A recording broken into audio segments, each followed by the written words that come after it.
Teman-teman mahasantri Pondok Pesantren Luhur Ciganjur yang saya cintai dan santri online dimanapun Anda berada yang saya muliakan.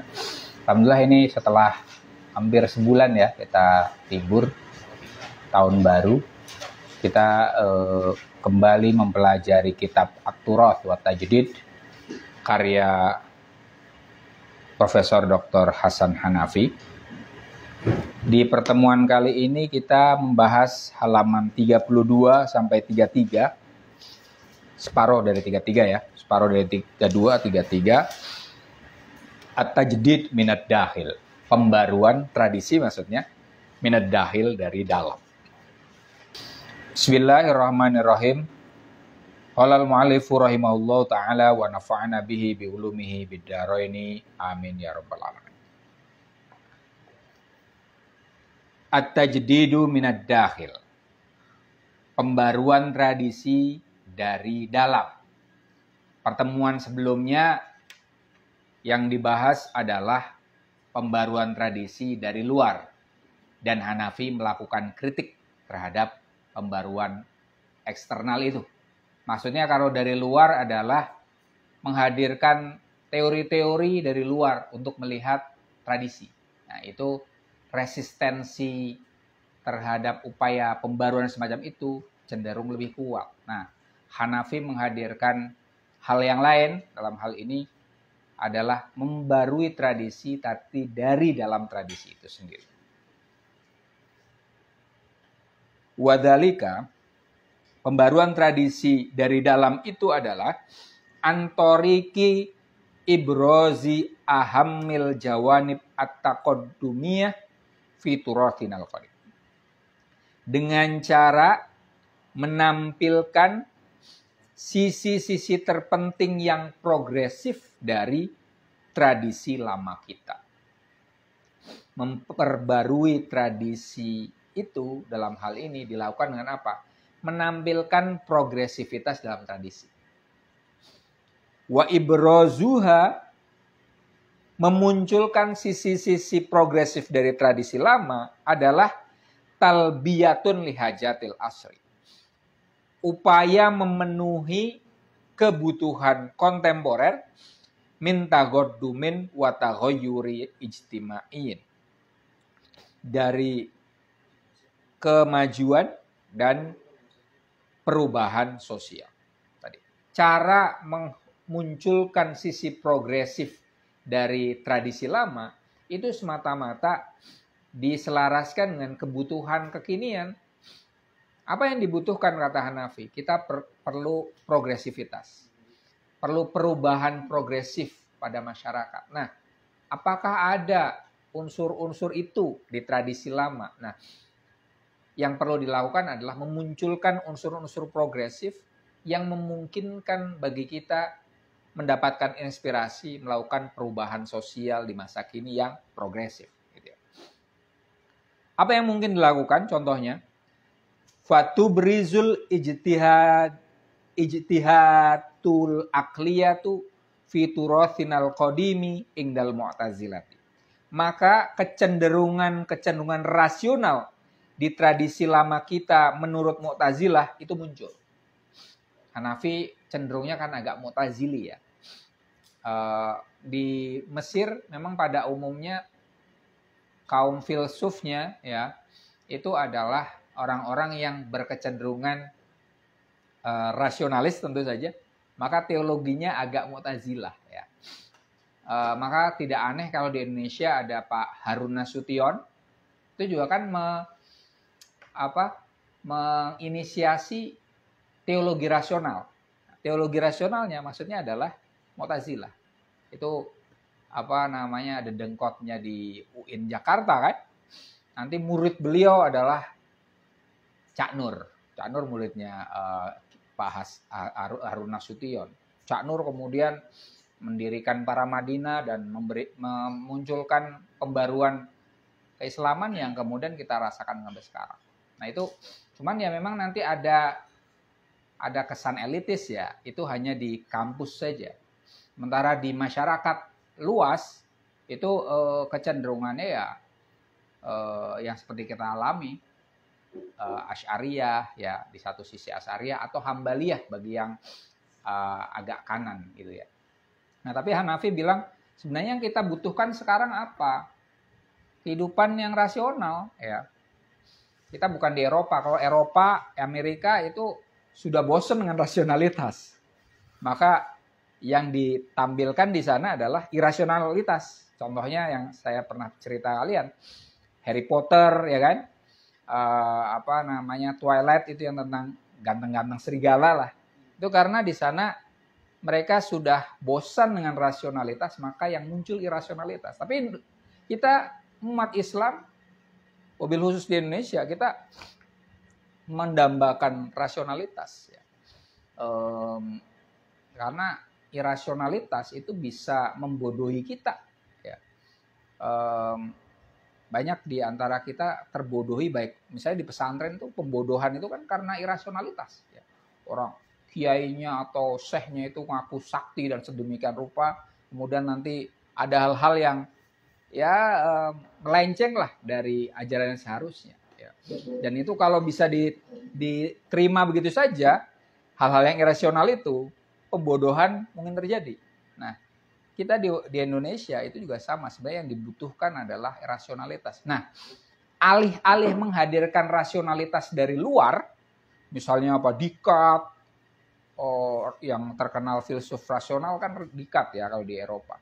Itu enggak.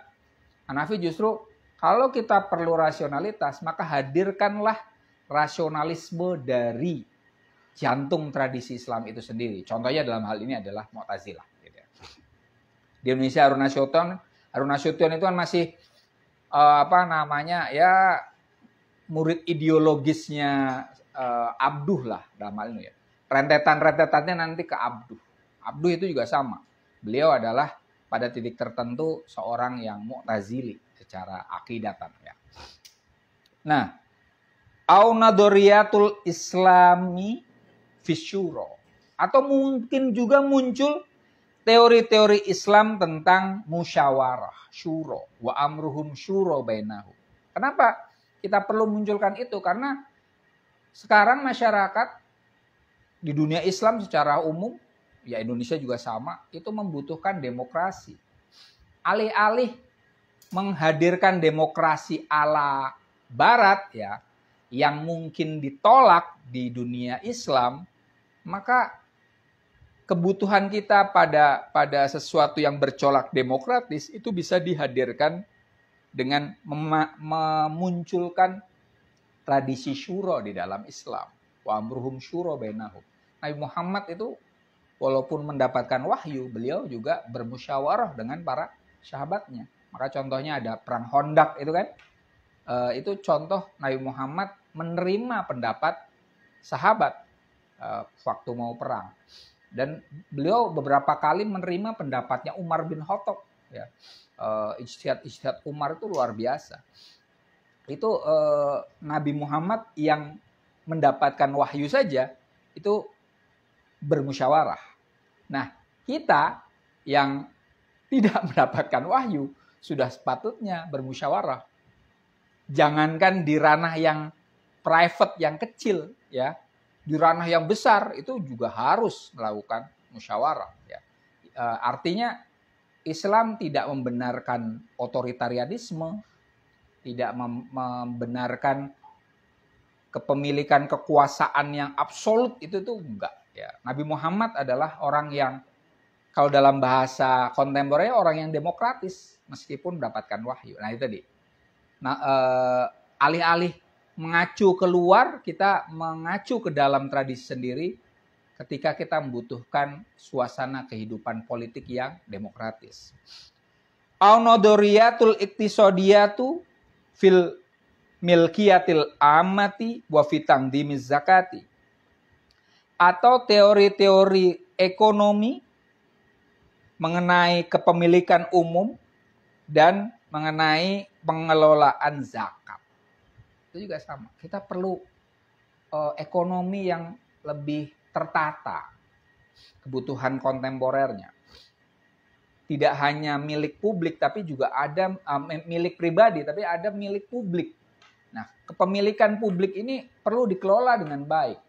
Nah, kalau kita mengacu pada gagasan-gagasan luar, itu resistensinya cenderung agak kencang. Nah, strateginya adalah memunculkan ide-ide dari dalam tradisi itu sendiri. Contohnya di Islam ada zakat, ya, pengelolaan zakat, pengelolaan wakaf. Di Indonesia sih masih belum begitu bagus saya perhatikan, ya. Contohnya zakat di Indonesia ini yang mengelola banyak banget, ya. Ambil zakat ada Basnas, ada Lazisnu, banyak banget, ya. Belum lagi yang kecil-kecil ada CT, ya. Wah. Dan kita nggak tahu tuh sejauh mana ankutabilitasnya kadang, ya. Sementara di negara-negara kayak Mesir, ya, itu pengaturannya itu jelas, ya, tersentralisasi, termasuk wakaf. Badan wakaf di Indonesia baru diresmikan oleh pemerintah. Di Mesir udah lama itu badan wakaf. Dan wakafnya itu contoh, ya, wakaf Al-Azhar, ya. Al-Azhar itu padahal ini kan mungkin kalau kayak Indonesia kayak apa, ya? Nggak kayak, tidak seperti NU lah, ya. Mungkin ya kayak Muhammadiyah mungkin, ya. Lebih kayak gitu dalam pengertian keuangan, ya. Keuangannya kuat betul. Bahkan mungkin separuh dari Mesir itu, ya, keuangannya adalah tanahnya itu milik Azhar, ya. Kuat. Itu dengan kekuatan wakaf yang dimiliki Azhar, Al-Azhar bisa membiayai pelajarnya dari mulai TK sampai S3, Mas. Gratis, gratis. Dan kualitasnya bagus. Ukuran bagusnya apa? Kita dari berbagai negara pun kuliah sampai ke Mesir. Ya. Rujukan-rujukan kitab yang sampai sekarang kita pelajari di Bahsul Masail NU itu kan banyak yang dari Mesir. Syekh Sato, contohnya Syekh Sato yang terkenal itu juga dari Mesir. Itu produk-produk Azhar. Dari TK, Mas, sampai S3, Mas. Gratis.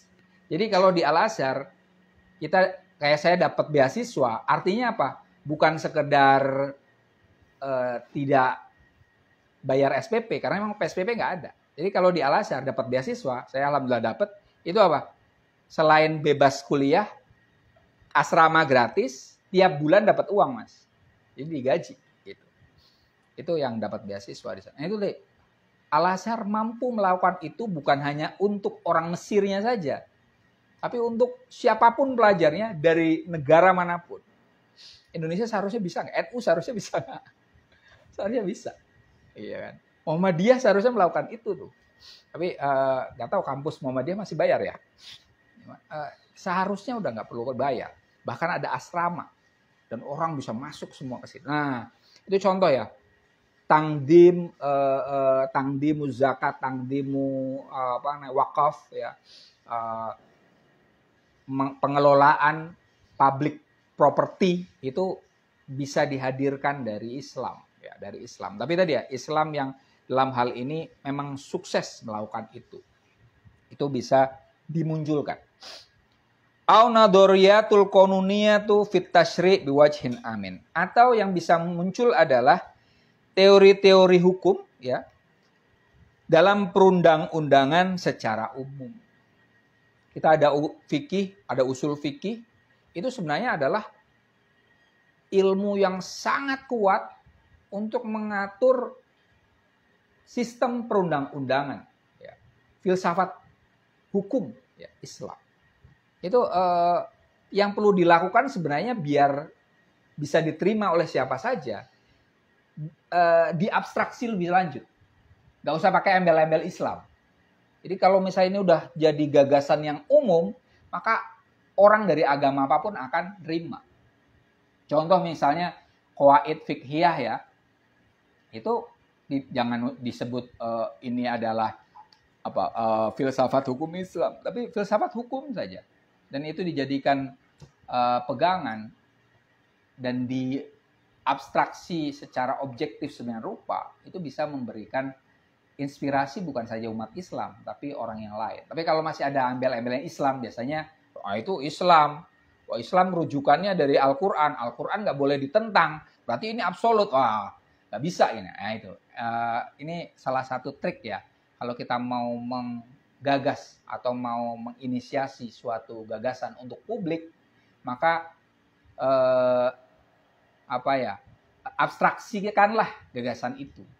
Sehingga tidak tampak lagi unsur-unsur keagamaannya di dalamnya. Padahal itu tetap agamis.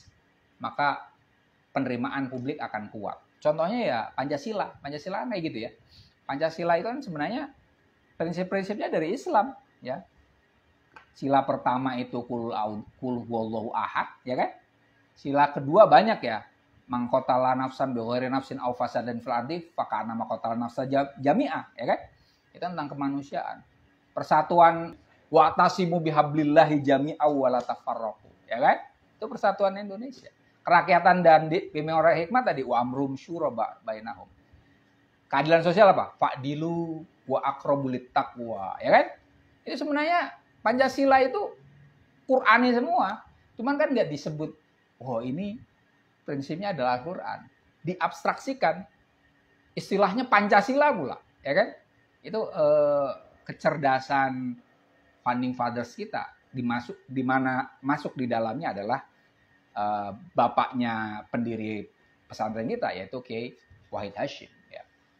Oke, itu contoh dari pembaruan tradisi atau sebenarnya lebih tepatnya bukan pembaruan tradisi dari dalam ya, memandang kekinian dengan sudut pandang masa lalu, tapi masa lalu yang dikekinikan, gitu ya. Jadi gini, kita punya problem kekinian, tapi kita mencari solusinya itu salah satunya dengan menghadirkan masa lalu yang selaras dengan masa kini.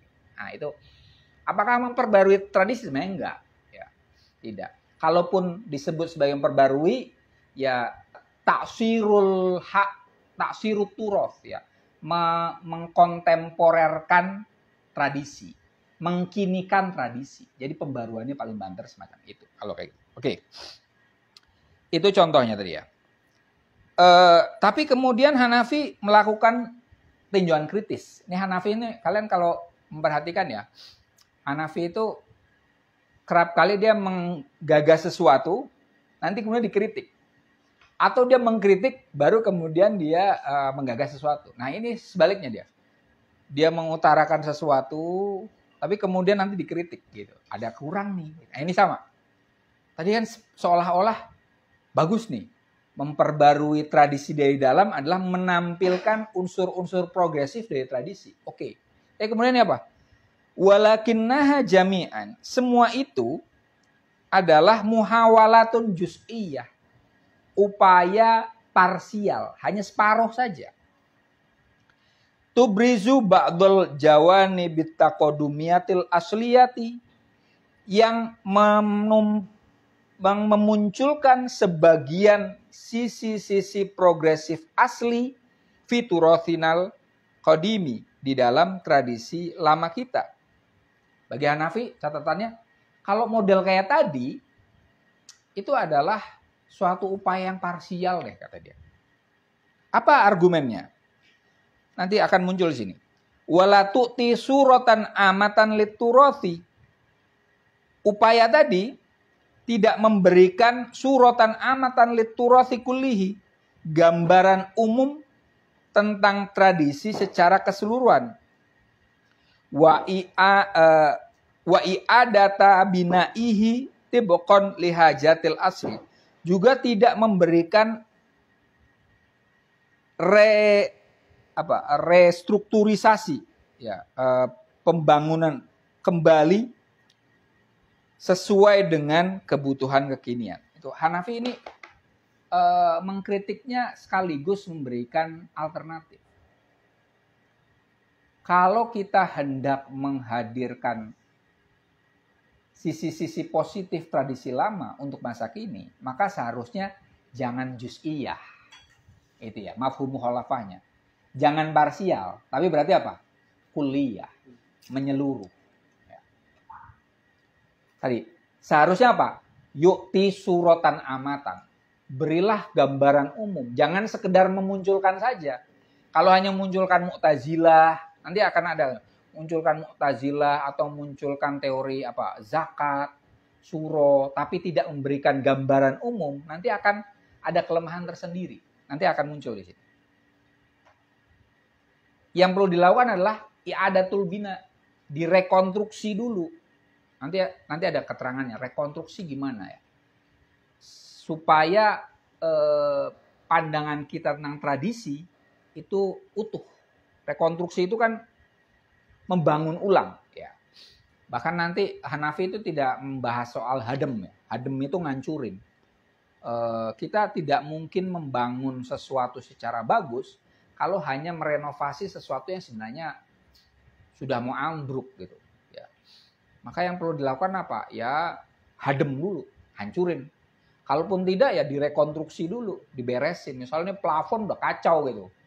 Tapi ini udah ada struktur yang cukup bagus ya. Oke, cukup dibenerin plafonnya aja. Tapi kalau udah kacau balau, ya hancurin semua. Nah itu. Sama tadi. Kalau tradisi hanya dimunculkan kelebihan sesuatu ya.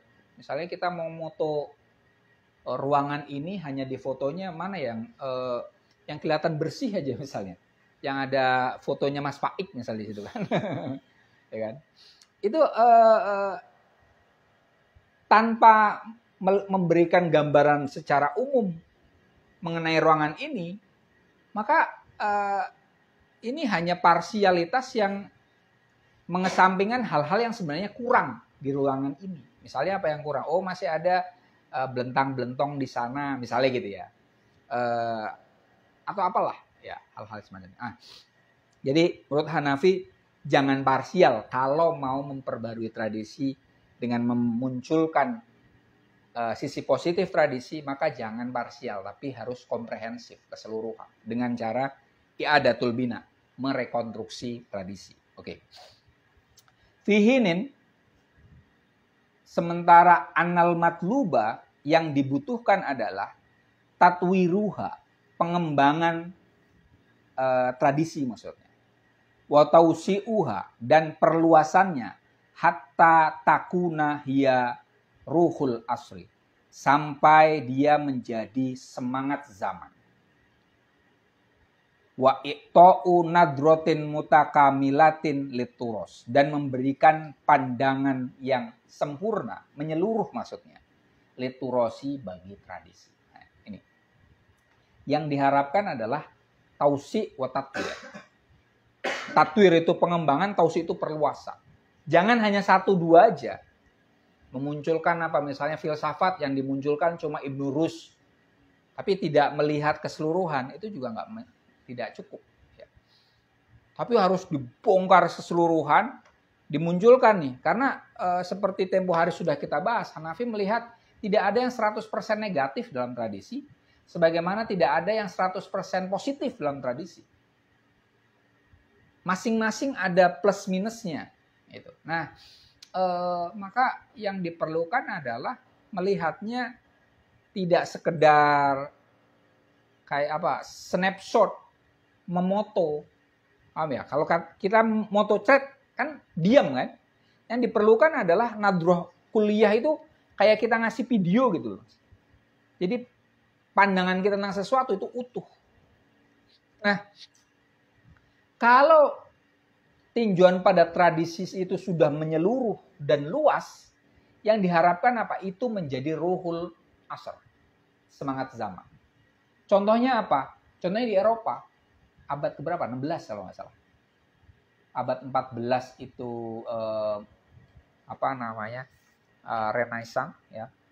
Abad ke-15-16 kalau tidak salah itu adalah reformasi. Yang Martin Luther, Calvin itu kenapa abad-abad itu disebut sebagai abad reformasi? Karena reformasi agama menjadi ruhul asr, menjadi zeitgeist, menjadi semangat zaman. Bahwa ini agama, tafsir agama ya, itu perlu dirombak. Kenapa Martin Luther dan kawan-kawannya muncul ya? Saya tempo hari baca bukunya Buyung Saleh, Buyung, tentang kontribusi Islam terhadap ilmu pengetahuan. Ini ternyata reformasi di Eropa itu ada pengaruhnya dari Islam. Iya. Dari Averroism ke Renaissance, ya kan? Tapi kemudian dari Islam juga sama. Dari Averroism itu. Kenapa? Karena begini, saat itu mohon maaf, gereja Katolik itu sedang korup. Ya. Ada penjualan surat penebusan dosa. Jadi kalian misalnya korup sekalipun ya, maling sekalipun, datang ke gereja, kemudian dapat syahadah bebas dosa, selesai semua itu, Mas. Selesai semua. Implikasinya adalah orang yang kaya bisa beli itu kan? Iya. Orang yang miskin dosanya lebih parah berarti ya. Dan kemudian gereja akhirnya juga kaya juga dengan demikian. Nah ini kacau menurut Martin Luther gitu kan. Maka kemudian direformasi. Muncullah Protestanisme. Ya. Protestan itu kan memprotes bahwa hampir kayak Islam sebenarnya Protestan itu pada titik tertentu ya. Apa yang dilakukan oleh Protestan itu bahwa di Protestan itu kan tidak ada pengakuan dosa lagi. Tidak ada pengakuan dosa. Kalau kalian datang ke gereja Katolik itu kan ada ruangan. Kalian ke katedral ya iseng-iseng ya. Saya udah 2 kali ke katedral. Itu ada satu ruangan, nanti saya Mas Paik dosanya banyak gitu. Itu di situ tuh minta romo gitu tuh. Dan kemudian apa ya, pengampunan itu ya dari romo yang mendengarkan pengakuan dosa itu. Nah, bagi orang Protestan itu enggak kayak gitu. Kita mau bertobat ya enggak ke manusia dong. Tobat yang langsung ke Allah. Itu kan ke Islami itu. Ya kan? La rohbaniyata fil Islam. Ya. Tidak ada kependetaan, kerahiban di dalam Islam. Tidak ada yang maksum. Yang maksum kan hanya Nabi Muhammad. Ya. Kiai sekalipun kan nggak maksum. Ya. Nggak ada yang maksum. Sementara kalau di Katolik kayak Paus dianggap infallible. Ya. Tidak punya dosa. Ya. Tidak mungkin salah. Nah itu kita Protestan pada titik tertentu mengikuti alurnya Islam. Nah ini tadi. Karena Protestanisme itu menjadi kecenderungan umum masyarakat Eropa saat itu, maka zaman itu disebut sebagai zaman reformasi agama. Nah, Hanafi berharap semacam itu.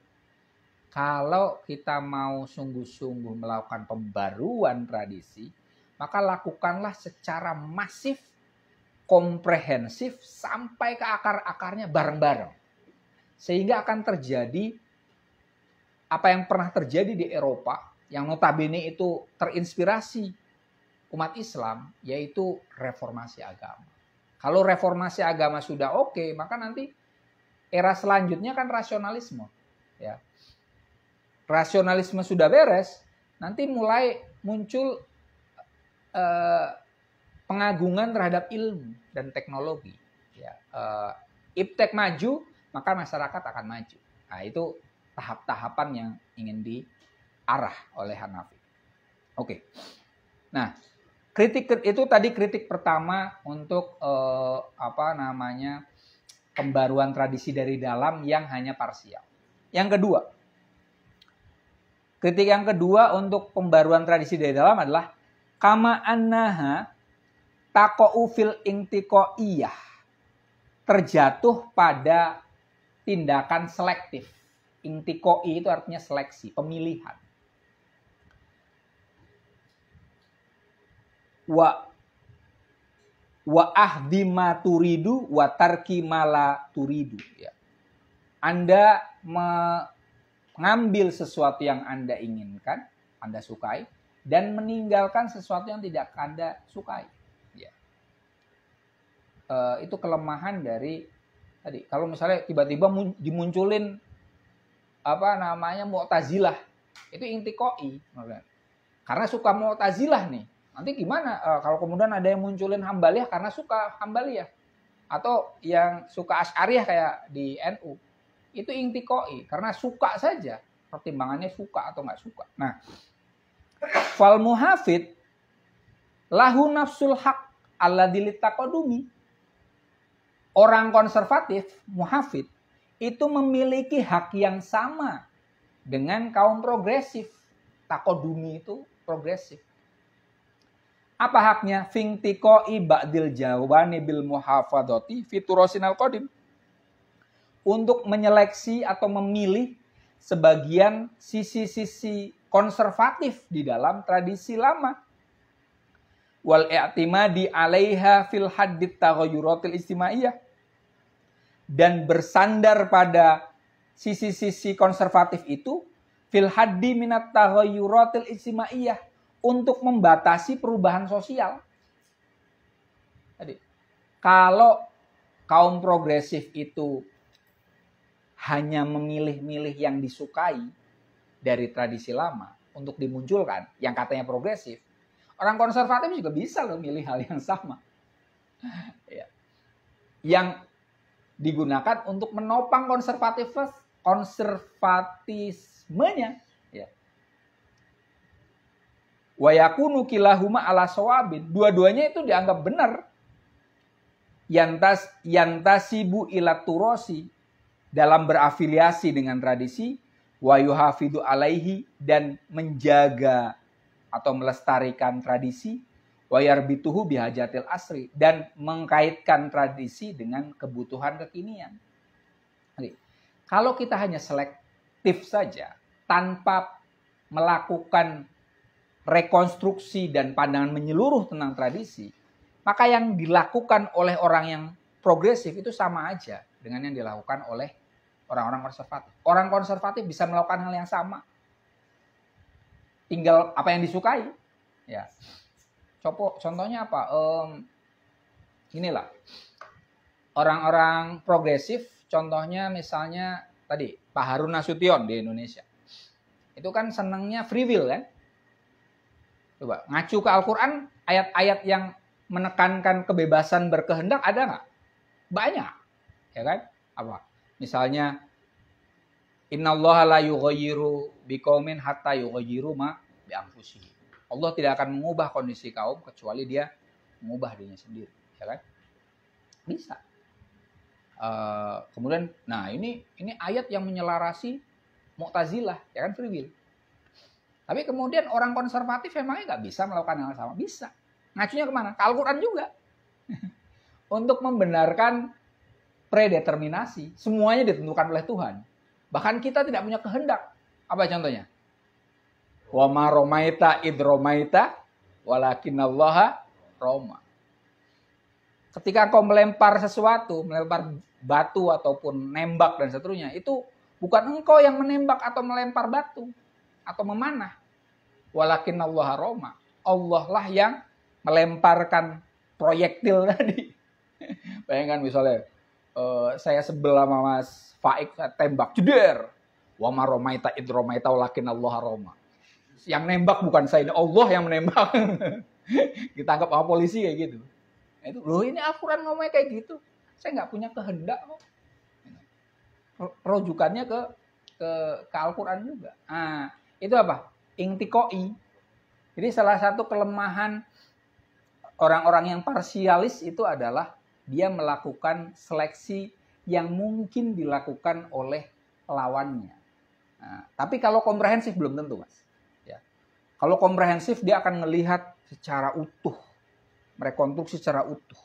Nanti akan ditunjukkan di sini. Ya.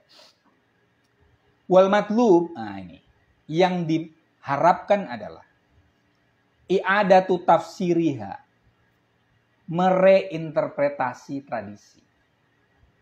Lima'rifati asbabi wujudiha, untuk mengetahui sebab-sebab keberadaan tradisi itu. Fiturosinal qadim, di dalam tradisi lama. Hanya ini maksudnya unsur-unsur yang progresif ya.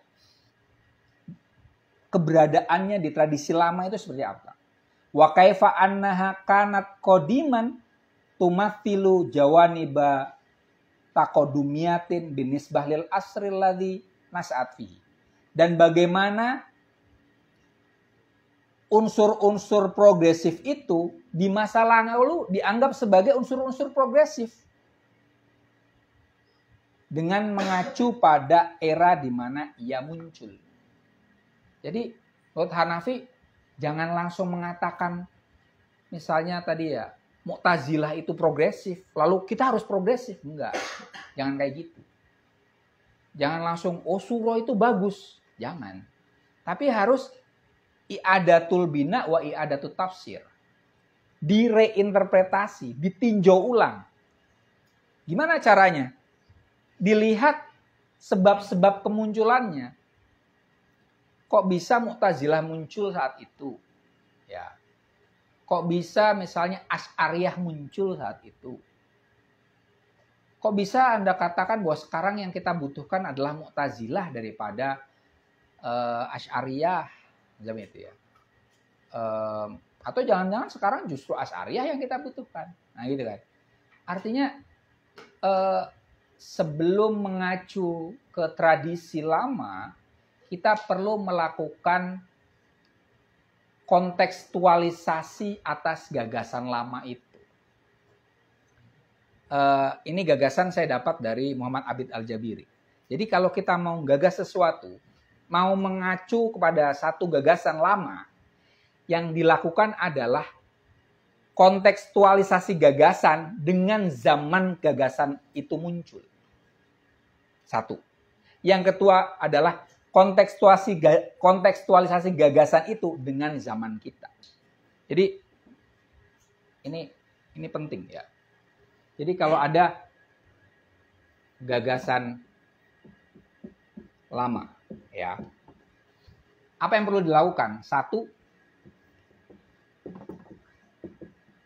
kontekstualisasi dengan zaman gagasan itu muncul. Ya. Kemudian yang kedua adalah kontekstualisasi dengan zaman kini, zaman sekarang. Jadi 2 kali. Ya. Apapun itu. Apa contohnya? Di NU aja lah. Di Qonun Asasi Nahdlatul Ulama, itu Kiai Hasyim Asy'ari menyatakan bahwa kita mengacu kepada Asy'ariyah dan Maturidiyah dalam hal akidah. Ya. Serta mengacu pada salah satu dari 4 madhab fikih, Hanafi, Maliki, Syafi'i, dan Hambali di ranah hukum Islam. Ketiga, dalam hal tasawuf, yang kita acu adalah Ghazali dan Junaid al-Baghdadi. Itu kan semua yang disebut oleh Kiai Hasyim adalah gagasan lama semua. Nah, apakah Kiai Hasyim Asy'ari sudah melakukan kontekstualisasi dengan zaman di mana gagasan itu muncul? Catatan itu kok saya nggak dapat. Nggak ada itu. Ya. Kenapa misalnya Asy'ari muncul? Gagasan historisitas gagasan Asy'ariyah itu tidak muncul dalam tulisannya Kiai Asy'ari. Mbah Hasyim, maaf. Mbah Hasyim hanya menyatakan inilah yang kita acu. Apakah Mbah Hasyim membahas tentang kontekstualisasi dengan masa kini? Juga enggak. Kenapa yang diacu itu? Gak ada yang mempersoalkan. Gak ada yang mempersoalkan. Karena apa? Mbah Hasyim adalah Hadratus Syekh, tokoh yang maha hebat. Mana ada kiai santri nanyain gitu. Yai, ngapunten nih. Tenopun jenengan kok milih niku? Gak ada yang berani. Ya kan? Gak ada yang berani. Gak ada yang berani. Nah, tapi nggak tahu kita di NU apakah melakukan ini? Idealnya melakukan. Ya. Jadi ini tinjauan historis atas gagasan-gagasan yang diacu oleh NU, dalam hal ini Kiai Hasyim Asy'ari. Historisitasnya, kenapa? Kalau kalian baca sejarahnya Asy'ari itu sampai umur 40 tahun beliau Mu'tazilah loh. Ya. Setelah 40 tahun baru beliau jadi cenderung kayak Hambaliyah, tapi kemudian gabunglah baina Hambali wa Mu'tazili. Beliau ada di jalur tengah. Gitu. Saya nggak yakin zaman itu Kiai Hasyim menjelaskan itu ke santri-santrinya. Kemudian misalnya tarikh tasriknya tentang madhab Syafi'i. Kenapa yang dipilih madhab Syafi'i? Ya. Madhab Syafi'i adalah pertengahan antara, nggak dijelaskan itu, antara Hanafi dan Maliki. Kemudian, murid Imam Syafi'i punya murid lagi, Hambali. Kenapa nggak Hambali yang dipilih? Nggak ada yang berani gitu, ya kan? Nggak ada yang berani. Ya udah. Utamanya kita kan pakai Syafi'i, ya kan? Kemudian Ghazali, Junaid al-Baghdadi, tadi Asy'ari dan Maturidi, yang lebih terkenal adalah Asy'ari. Maturidi kurang begitu muncul. Kitabnya itu yang sekarang udah dicetak, judulnya Kitabut Tauhid, cuma satu jilid. Kalau Asy'ari kan yang sudah dicetak di Indonesia lumak sudah. Al-Ibanah belum. Madahib Maqalah Islamiyin belum. Al-Hasu ala Istihsanul Haddi fi ilmil kalam belum. Ada banyak hal yang belum. Jadi rata-rata sebenarnya kita ngaku Asy'ari tapi nggak baca karyanya Asy'ari. Kita ngaku Syafi'i tapi nggak baca karya Ar-Risalah. Saya nerjemahin Ar-Risalah. Ar-Risalah, nggak dibaca. Ghazaliyah, tapi yang dibaca utamanya Ihya kan? Ihya, Minhajul Abidin, apalagi? Satu lagi apa? Al-Mungkit Minad Dhalal. Oh, enggak. Al-Mungkit enggak. Mungkit Minad Dhalal jadi bacaan tadi di pesantren nggak dibaca. Ya. Maqasid Falasifah nggak bakal dibaca. Tahafut Falasifah juga. Oh iya. Gimana? Bidayatul Hidayah, ya. Minhaj sama Bidayah ya, sama Ihya 3. Mustasfa aja nggak dibaca. Al-Mustasfa itu adalah dahsyat. Al-Mustasfa itu dahsyat. Itu itu sebagai contoh. Jadi ini Hanafi kalau mau ini sebenarnya bukan Hanafi kali ini, ya. Kalau ini nih Muhammad Abid Al-Jabri nih. Muhammad Abid Al-Jabiri. Al-Jabiri, tapi kalau bahasa Arabnya Al-Gabri. Jim jadi G. Jadi G ya, bukan Gola ya. Kalau ya Yaman kan Ghoin baru Go ya. Kalau ini G jadi Al-Gabri. Al-Gabri. Oke. Itu kritik yang kedua sekaligus solusinya ya. Kemudian kritik berikutnya, yang ketiga berarti. Wa kama yaghlibu alal muhawalati, sebagaimana seringkali muncul di dalam upaya memunculkan tradisi lama yang progresif itu, ahyanan kadang-kadang, at-tabi'ul khitabiyul hamasiyud difa'iyyu. Karakter retoris khitabi, hamasi itu bersemangat, difa'i, defensif, ya. Penuh semangat retoris yang cenderung defensif. Takbiron anil ihsasi bil naqsi, yang mengungkapkan perasaan kurang, inferior maksudnya. Wa ta'widon andalika bil udmati bin nisbah lil ghair, dan menggantinya dengan perasaan agung di hadapan yang lain. Sebenarnya inferior, tapi kemudian seolah-olah superior dibandingkan yang lain. Makanya pembaruan tradisi dan memunculkan kehebatan-kehebatan lampau itu dimunculkan secara retoris. Contohnya kalau kalian temukan itu seolah-olah umat Islam udah melakukan itu semua. Nah, gitu. Itu kan Hamas sih kan. Ada betulnya sebenarnya, tapi kan ada batas-batas tertentu yang tidak dilakukan. Ya, kita patut untuk memunculkan hal-hal yang positif dari tradisi sejauh hal itu dilupakan oleh sejarah. Itu oke. Contoh yang paling mudah lah. Pesawat itu kan selama ini yang dikenal adalah bahwa penggagasnya adalah Wright bersaudara. Padahal itu hanya salah satu tokoh dalam sejarah aviasi per kapal terbangan ya. Sebelumnya itu banyak tokoh dan yang paling utama adalah Ibnu Firnas. Nah, Ibnu Firnas itu orang yang pertama kali terbang itu. Berusaha untuk jadi kayak burung. Dia bikin kayak layang-layang tapi dipasang sendiri. Dia naik ke atas gunung, terbang.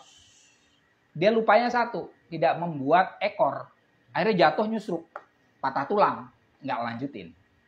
Nah, selanjutnya kan ada yang bikin ekor. Kemudian Wright bersaudara itu kelebihannya dia memasang mesin. Jadi pesawat itu bisa terbang beberapa menit turun.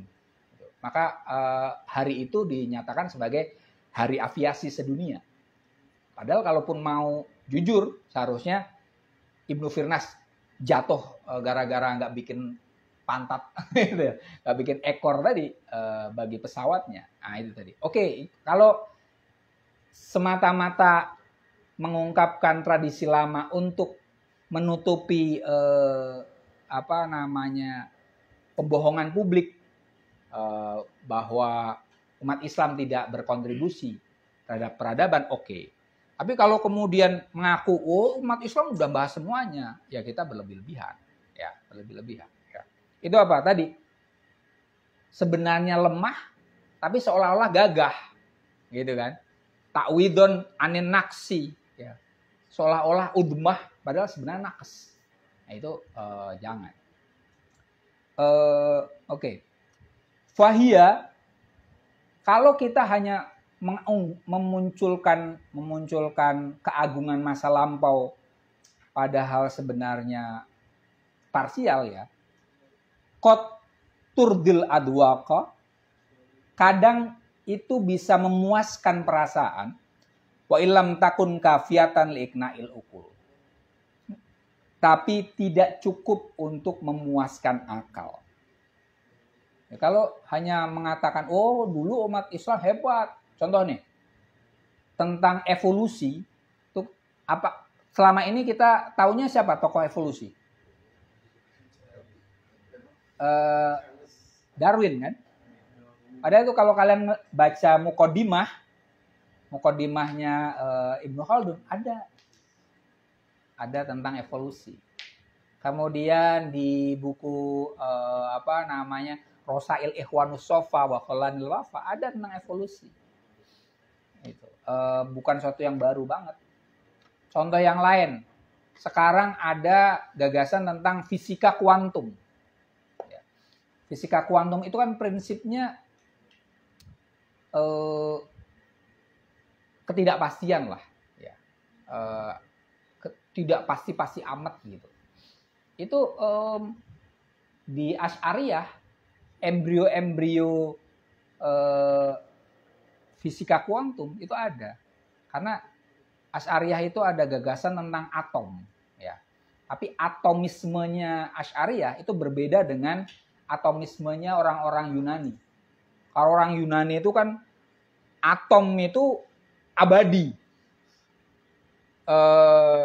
Kalau Asy'ari itu mengatakan atom itu tidak abadi. Semua ini ada atom-atomnya yang menyatu itu, penyatuan antara atom satu dengan yang lain itu ya suka-suka, tidak pasti, tidak selalu gitu. Nah, itu hal-hal yang ketidakpastian atomis ala Asy'ari itu bisa ditemukan di fisika kuantum saat ini. Nah, tapi apakah kemudian mengatakan, ini fisika kuantum yang hebat itu, Asy'ari udah ngomong semuanya. Tapi itu kan aneh. Anehnya maksudnya ya seperti tadi. memuaskan hati mungkin, tapi tidak begitu memuaskan otak. Kenapa? Karena fisika kuantum sekarang itu penelitiannya terus berlanjut. Sementara atomisme Asy'ari itu paling banter kita menjadikan itu percaya kepada mukjizat. Ya. Karena Asy'ariyah membahas tentang atomisme itu untuk mengatakan ini. Apakah api itu selalu membakar? Nggak selalu, kata Asy'ari Ghazali. Contohnya, kenapa dia mengatakan api itu tidak selalu membakar? Untuk membenarkan mukjizatnya Nabi Ibrahim. Kuni bardan wa salaman li Ibrahim. Cuma sampai itu doang untuk membenarkan mukjizat. Sementara fisika kuantum itu nanti lari ke hal-hal yang teknologi kontemporer yang selalu ada hal-hal yang mengejutkan sampai sekarang. Nah itu. Oke, intinya Hanafi mengatakan tidak cukup pembaruan tradisi internal itu dilakukan secara retoris. Tapi harusnya apa? Lawan dari retoris adalah burhani. Ini lawannya. Burhani itu demonstratif. Kalau demonstratif itu lebih menyeluruh. Kalau hamasi itu hanya menyenangkan orang doang, tapi tidak mengena di pikiran. Ya.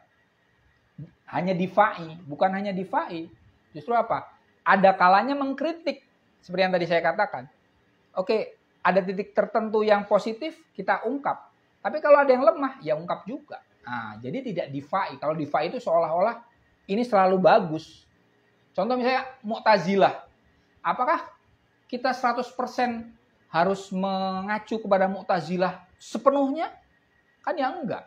Mu'tazilah punya dosa. Ya. Dosanya Mu'tazilah adalah melakukan inkuisisi. Siapapun orangnya yang tidak mempercayai bahwa Al-Quran itu makhluk, itu saat itu dipenjara. Itu kan dosanya Mu'tazilah. Asy'ariyah itu juga punya dosa besar juga. Setelahnya kan, setelah Mu'tazilah melakukan inkuisisi, Asy'ariyah dengan akidah Nidhomiyah juga melakukan hal yang sama. Orang-orang yang dianggap rasionalis itu kemudian dianggap kafir, Mu'tazilah itu kan dianggapnya orang yang melenceng, mulhid dan seterusnya. Nah itu artinya kalau difai apalagi khitobi itu kita tidak akan melihat satu gagasan secara utuh dan itu akan mudah untuk dipatahkan. Oke, wala tujadu illa muhawalatun ma'dudatun li adati bina'i ilmin bi akmalihi. Turos maksudnya ini. Tidak ada upaya kecuali upaya yang sedikit untuk merekonstruksi ilmu atau tradisi maksudnya secara sempurna. Awil uthur ala mihwarin asasiyin lil qadimi kulli. Atau menyelidiki poros utama tradisi lama secara utuh. Ini Hanafi mengatakan itu. Padahal yang dibutuhkan adalah rekonstruksi tradisi secara utuh. Sehingga kita tahu sisi positif dan negatif dari tradisi. Itu hanya sedikit. Siapa contohnya? Dalam hal ini Hanafi sendiri. Dan Abid Al-Jabiri juga melakukan. Jadi kalau Hanafi melakukan rekonstruksi tradisi menyeluruh dengan proyek At-Turas wa Tajdid, tradisi dan pembaruan, Muhammad Abid Al-Jabiri melakukannya melalui proyek yang disebut Naqdul Aql Al-Arabi, kritik nalar Arab. Itu. Oke, hari ini itu saja yang bisa kita pelajari. Minggu depan agak panjang tentang salah pandang tentang realitas. Terima kasih atas atensinya. Wallahul muwaffiq ila aqwamit thoriq. Wassalamualaikum warahmatullahi wabarakatuh.